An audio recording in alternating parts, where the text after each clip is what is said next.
ঢাকার প্রত্যেকটা থানায় আপনি যদি ট্রাই করেন বা চেক করেন, দেখবেন মাজার আর মাজার, ছোট বড়।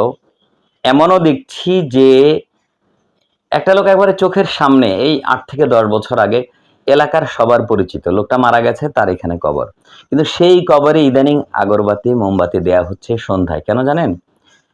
খুব অল্প সময়ের ব্যবধানে এটাকে মাজার বানানো হবে। কেন? ইনকাম আছে, একেবারে সস্তা ইনকাম, কোনো পুঁজি নাই, পুঁজি শুধু একটাই, একটা পাতিল আর একটা লাল কাপড়।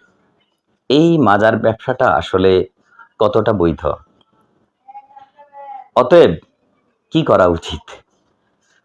মাজারের যত ইনকাম সবগুলো রাষ্ট্রীয় কোষাগারে জমা হবে। একেবারে পাড়া মহল্লায় যেই মাজার আছে, সব মাজারের ইনকাম একেবারে খাদেমের সামনে, খাদেম সহ সরকারি অফিসার সহ সেটা খুলবে এবং জমা হবে সরাসরি বাংলাদেশ ব্যাংকে, রাষ্ট্রের যে অ্যাকাউন্ট আছে সেখানে চলে যাবে।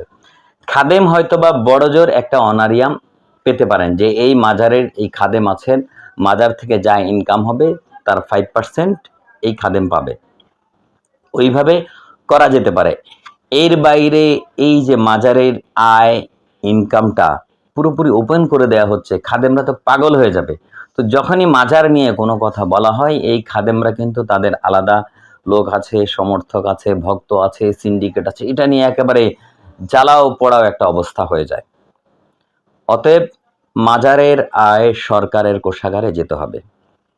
দ্বিতীয় আরেকটা কথা, আমার মতে গাঁজা, মদ বা হেরোইন বা যাই কিছু, এনি কাইন্ডস অফ ড্রাগ, এই ড্রাগ নিয়ে কেউ ধরা পড়লে কেন তাকে ধরা হবে? যেহেতু এগুলো খাওয়া যায়, এ মাদক সেবন করা যায়, মাদক তো, তাহলে মাজারে যদি মাদক সেবন করা যায়, মাজারে যদি মাদক সেবনকারীদেরকে ধরা না হয়, তাহলে সেম মাদক নিয়ে, সেম গাঁজা নিয়ে একটা মানুষকে কেন রাস্তায় ধরা হবে?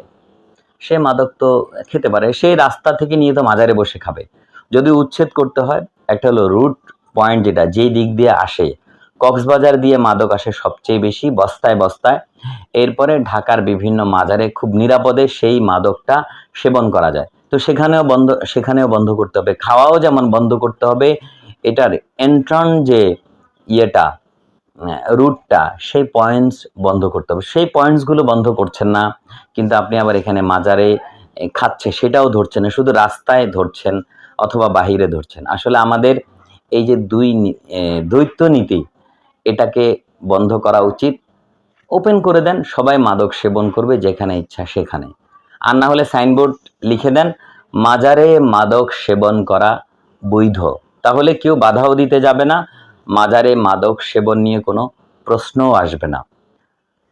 কারণ যা কিছু হোক, মানে বৈধভাবেই হোক, নিয়ম মেনে হোক। এক জায়গায় একই নিয়ম, আরেক জায়গায় আরেক নিয়ম, এটা কেন হবে? একই ব্যক্তি মাদক রাস্তায় বসে খেলে তাকে আপনি কোর্টে নিয়ে যাবেন, হাজতে দিবেন। আবার সে এই মাজারে বসে যদি মাদক সেবন করে, বলবেন যে সিদ্ধি খেলে বুদ্ধি আসে, এতে নাকি আরো তারা একবার আধ্যাত্মিক জগতে চলে যায়, কত কিছু হয়। যাই হোক, তো সেই নিয়মটাকেও কনফার্ম করে দেন, অফিসিয়ালি ডিক্লার্ড করে দেন যে এটা ডিক্লার্ড আজ থেকে যে মাদক সেবন করা যাবে মাজারে বসে।